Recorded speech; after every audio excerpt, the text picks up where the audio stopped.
Welcome into another episode of Hawks Nest. I'm Clay Harrell, joined by Leon Miller, and today we're going to take a look at the OVC basketball tournament, the SEMO softball update, and then we're going to preview Murray State versus SEMO football. But Leon, first off, how's it going today? It's going well today. How you doing? That's going good, man. We got a lot to get into today, so let's get started. OVC basketball, both men's and women's out in the first round, but I think let's start with the women's team first. Yeah. They play shorthanded against Murray State, and they only fall by 3. I mean, what'd you see there? They lose 67-64. What'd you see in that game? Man, I saw them fight hard. Like, it was a lot of, playing for each other in that game from what I seen. They played without two of their star players. They played without, without Taylor Pruitt, and they played without Tecia Thompson, two of the top scorers on the team. So what you saw from the game that they played, you saw a lot of teamwork.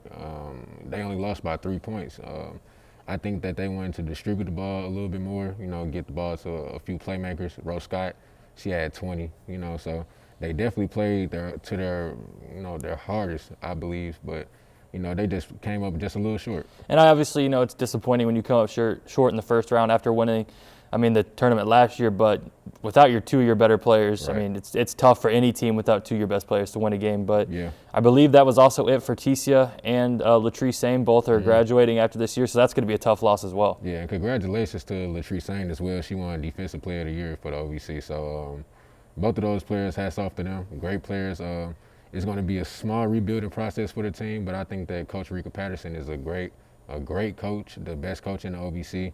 I think that she'll recruit tremendously, and then hopefully they can move forward and be just as good as they were this year. Well, another team that also is going to be moving forward is the men's team. They fell 61-54 to a very good Morehead State team. You saw a lot of fight from them as well, Leon. Did any player in particular stick out for SEMO in that loss? Yeah, Eric Reed.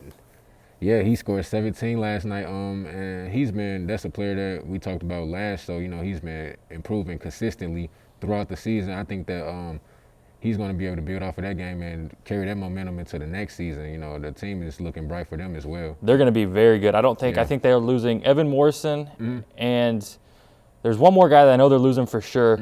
But you still have Chris Harris, you still have Nana Kenton, you still have Eric Reed, you still have DQ. You have a very good team that just made a little bit of noise. They got hot at the right time at the end of the year.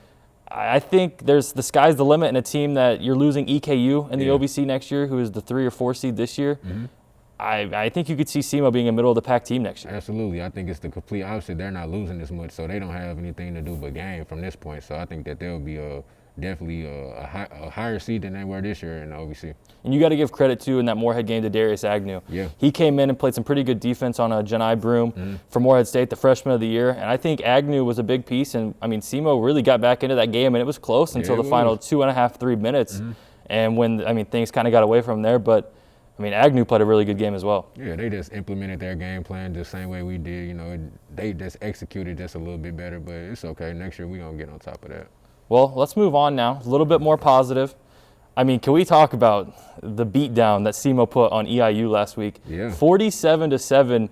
You hit on Andrew Bunch pregame last week in the show that he needed to maybe pass the ball a bit more. I think he heard you because he came out with 305 passing yards in the win. Andrew, I don't know if you heard me last show. I said that I think that you guys need to pass the ball more, 302 passing yards. Congratulations, job well done. I don't have nothing else to say about that.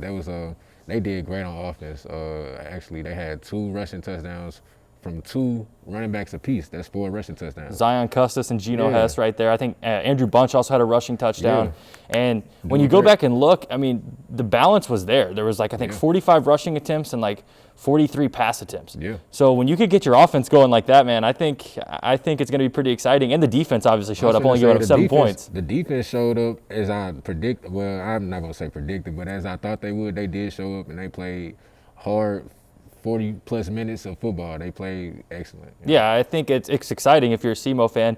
What needs to be built off of, though, going into this Murray State game? Murray State beat UT Martin 14-10 last week as well, so both teams coming in off a win. What does SEMO have to do? Is it going to be more on their defense or is it going to be more on their offense? I think the defense is the staple of the team, if that makes sense. I feel like a lot relies on the defense, but I feel like they'll also do their job week in and week out. So I feel like as long as the offense continues to update and implement their offense, get more strategies and schemes, keep the offense rolling, I think that they will be good. It relies more on the offense, though, in my opinion. And they're coming in, though. They're facing a very good Murray State team, very good on the defensive side of the ball. But SEMO is also one of the best teams on the offensive side of the ball. Versatile. So there's your game within the game, right? I mean, you see two top teams in each respective side of the ball going at it. What's your prediction for Sunday? I got SEMO, obviously, because I feel like the versatility will take over, especially with the dual threat quarterback and everything. I say we go up. I think it'll be a good game, better game. Maybe we win by 14. I'm gonna go 14 points. I don't know what the score. I don't know who's gonna score what, but 14-point differential. Yeah, I think Murray State's defense is very good. Probably too good to hang 47 on them, but I think it's going to be a pretty good game. You might see it be a 3 or 7 point game. Two good teams in this conference, and when you kind of look forward, SEMO's got a tough schedule ahead. They play Jacksonville State, Austin Peay, and we don't want to get too far forward, but you're trying to find a hot streak at the right time, and I think it's exciting stuff. Yeah, if they get it right now, a hot streak-wise early against good teams, going later into the season, it won't be an issue playing against, other teams. Well, I mean, speaking of hot streaks as well, SEMO softball is looking to start that up. Yep. They are opening conference play this weekend at home. It's going to be their home opener. Let's kick it over to Ashley Ellis, who's with some members of the SEMO softball team, to get their thoughts on the upcoming homestand. Hi, I'm Ashley Ellis, and I'm here with senior Austin Pauley and freshman Carson Davis. Austin, how do you feel about being able to play on your home field again after season being cut short last year? I was pretty upset when our season got cut short last year, but I'm pretty excited to get out there and compete on our home field. Carson, how do you feel about going into the OVC home series after not being able to play conference last year?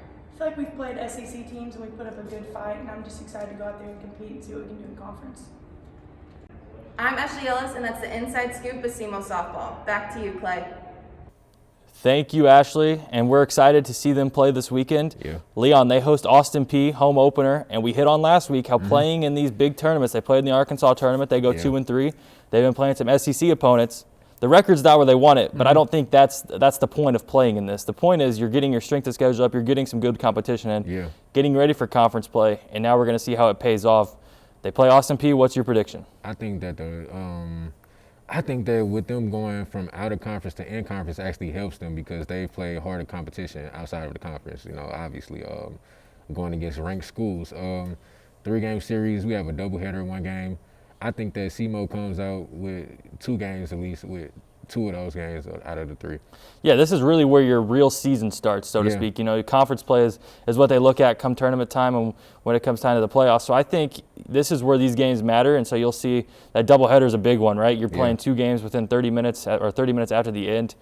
I think SEMO probably wants to win 2. Obviously, you want to win all 3, but if you come out of there with 2-1, I think you're pretty happy. But what do we got to look out for, though? Well, I say what we have to look out for the most is, I wouldn't say consistency at the pitch, and I think we have a great pitch, and I think that it's getting on base, just getting, if we get the bats, we get players on base and we could start bringing people in, I think that's the best way to score the points, for and as far as relying heavily on the defense, the defense is good for us, the softball team. Well, it's tough, too, to kind of gauge where their pitching's at when you play some teams like Arkansas, like Tennessee, like Auburn. It's tough.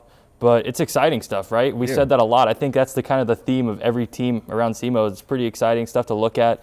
A lot of teams are getting set. I think that's all we have for now for the SEMO Sports Edition. Let us know in the comments what's your prediction for the upcoming softball series. Who's going to win the football game between Murray State and SEMO? And be on the lookout for the Professional Sports Edition of Hawks Nest that drops on Monday. For Leon Miller, I'm Clay Harrell, and we say have a good weekend.